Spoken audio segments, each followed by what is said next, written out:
Assalamualaikum warahmatullahi wabarakatuh. Perkenalkan nama saya Hamid Edison dan langsung aja ya. Di sini saya akan membahas tentang materi pada pertemuan 5 dan materi pada pertemuan 6. Kita mulai dulu dari pertemuan 5, yang dimana pada pertemuan 5 ini, langsung ke bagian output ya. Pada pertemuan 5 ini itu ada 3 yang dibahas, yaitu adalah styling React Native, materi Flexbox, dan juga position. Kita mulai dulu dari styling. Untuk styling, kita bikin simpel aja ya, karena di sini masih contoh sederhananya, karena di bagian styling ini, yang di bagian atas yang saya blok ini, itu adalah tampilan dari kotak ini. Nah, bagian styling ini itu memberi bentuk atau membentuk desain pada React Native kita.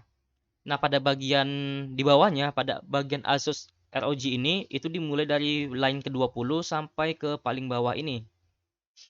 Ini adalah untuk bagian tampilan dari Asus ROG ini. Itu kita menggunakan styling ya. Jadi styling ini memperbagus tampilan kita. Kemudian kita lanjut lagi ke Flexbox. Nah, Flexbox ini kita lihat di bagian bawah sini ya. Dari sini sampai ke tentang ini. Itu kita semuanya menggunakan Flexbox. Dan di sini secara default kita menggunakan Flexbox-nya adalah row. Di sini saya juga menggunakan row semuanya. Kalau kita ubah menjadi kolom, ini saya ubah di bagian teks tulisannya ya. Oke, dia akan menjadi bentuknya ke bawah per baris gitu. Per kolom, per kolom. Jadi bentuknya per kolom. Sedangkan kita kembali ke dalam row, itu bentukannya jadi ke baris, per baris seperti ini. Nah, itu jadi tadi tentang Flexbox dan seperti ini adalah codingannya. Kemudian di bagian si midun ini itu adalah dari sini ya. Dari bagian view ini di line 27 sampai ke bawah ini itu juga menggunakan Flexbox. Nah, di sini juga menggunakan yang raw terutama untuk ini ya teksnya dengan gambarnya yaitu menggunakan raw.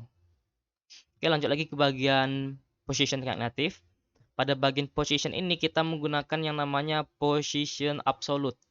Yang dimana position absolute ini bisa kita atur sesuai dengan keinginan kita. Oke, bisa kita fokus ke bagian angka icon 10-nya ini ya. Di sini coba kita ubah menjadi 100, dia akan posisi dari angka 10 itu akan berubah. Nah, itu kita menggunakan namanya position absolute. Seperti ini. Oke, lanjut lagi ke bagian materi ke-6 ya.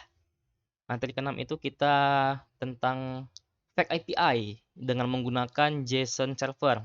Jadi ini kita open dulu dan ini kita komen dulu. Oke, sip, simpan.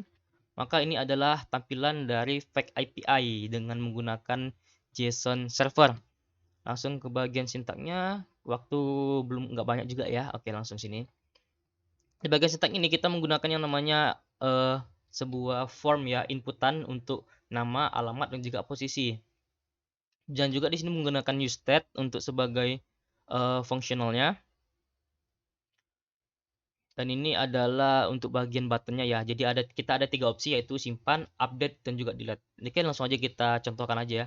Misalkan di sini saya mau masukkan data baru namanya Hamid dengan alamat saya di eh, Jalan Merpati udah, Jalan Paus sudah, jadi Jalan Baung. Oke. Posisi yang diterima di sini saya sebagai misalkan HRD. Nah, kalau kita simpan, dia akan menambah data baru.